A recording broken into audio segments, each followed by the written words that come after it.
Hi everyone, this is Cherry Enchantress with Pixie Dust Tarot, and this is your daily dust for Wednesday, May 17th, if you're watching in real time, but it can also be for whenever you stumble upon it. It's also a timeless reading. I like to use a different tarot deck every day, and sometimes I have to repeat, and occasionally I throw in an oracle deck. This time we're going to use the Fairy Tale Tarot deck because it's so cute, and my favorite color, aqua blue with metallic edges. This is a nice Korean deck made by Korea, and has actually has words that are in English, but it's a little bit different the way it's broken down. It's kind of nice. Anyway, but it is not a fairy tale exactly tarot deck. It's more like a Rider-Waite-Smith clone, but it's really cute. It should be called the cute deck or something. I know there's a cute deck out there somewhere, but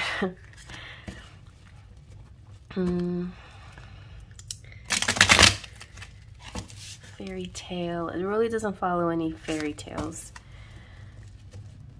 Maybe dreamy. The dreamy deck. It's just really pretty. Let's pick from the middle 3 cards for collective message. Okay, and we have the 8 of Cups.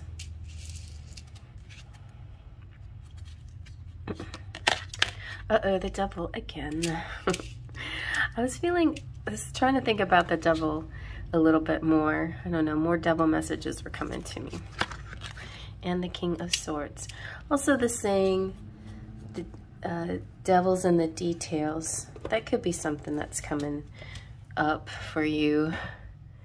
Something with devil too. It makes me think of outside energy that you're witnessing, but that's not actually about you. Let's zoom on in and get a little bit more.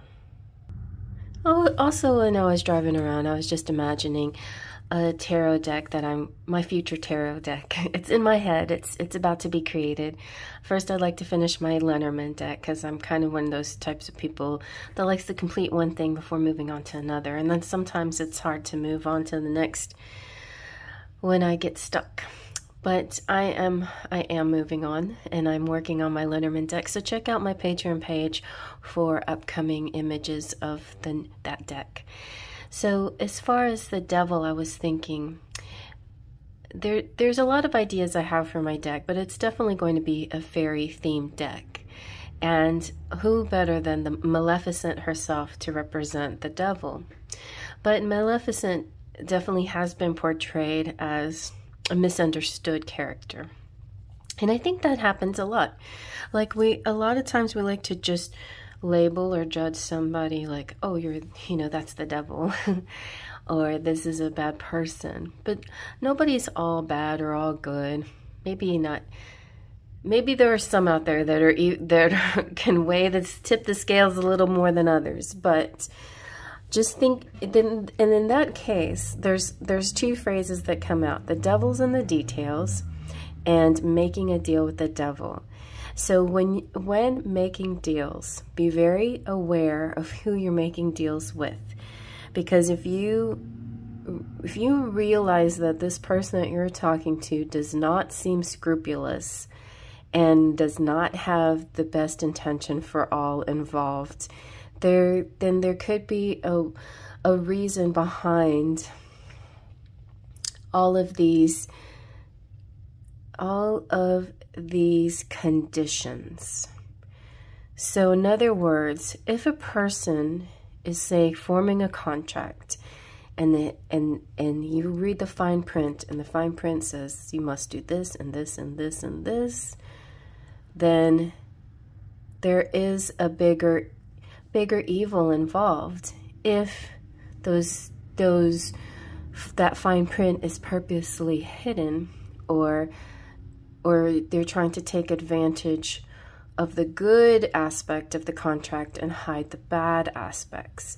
So be very careful of those kinds of things in your daily dealings.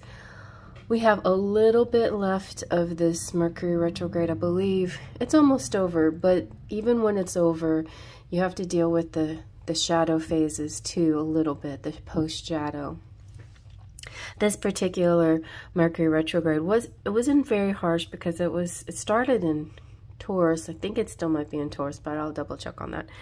But I feel like it's interesting that we have the Eight of Cups, where you're walking away from something, but are you walking right into this situation, or are you walking away from this situation, or do you have a choice? Are you going to be tempted? Are you going to take on? Are you going to... I just feel like there's a little bit of... It just feels, it's not so much ignorance, naivete. When you think you can take this on, and it's really a lot worse, or it's a lot stronger than you realize. Like, this energy is a lot stronger than you realize. That the work at play here can be quite manipulative. And if you feel like you can take this on and win, that's great. You know, like, you can do anything you put your mind to, but just remember, you don't have to. You don't have to take this on necessarily. You can walk away. Like, there's this energy here that you may not want to go head to head with. I don't know why I'm sensing that. And a lot of times I see the devil in lots of variety of ways. Everything from your twin flame to, you know, just passion and sex and, you know, hedonism and overeating or things out of balance. Those things are all true, you know, but sometimes you can see it as a person, a dark person. Sometimes you can see it as your dark side of yourself or the shadow side. It could be lots of things, but this time I'm really feeling like a deal with somebody that you don't need to get into. And that's it. And the King of Swords, I feel like this could be you, because I feel like this is using your head. There's times where we use our heads, and it's almost like the geniuses out there, the super intellectual type sometimes don't have like the common sense, and it's great to have a little bit of both. But this person, I feel like, has both. It can see through the BS kind of thing, so they can read between the lines. They can see the fine print. They know like who's manipulating and who's not, and they realize, this feels funny, this feels fishy. So I just feel like if some of you need this kind of protection today, then use it. You know, use your mind, use your common sense and your intellect, both parts of that brain, and then also the higher part of that, which is your intuition, and that won't let you go stray. Like, sometimes Spirit puts things in our path to help trigger your higher self, to help you get in touch and tap into your intuition. This may not be a deal that you are dealing with at all. It could be just something you're observing.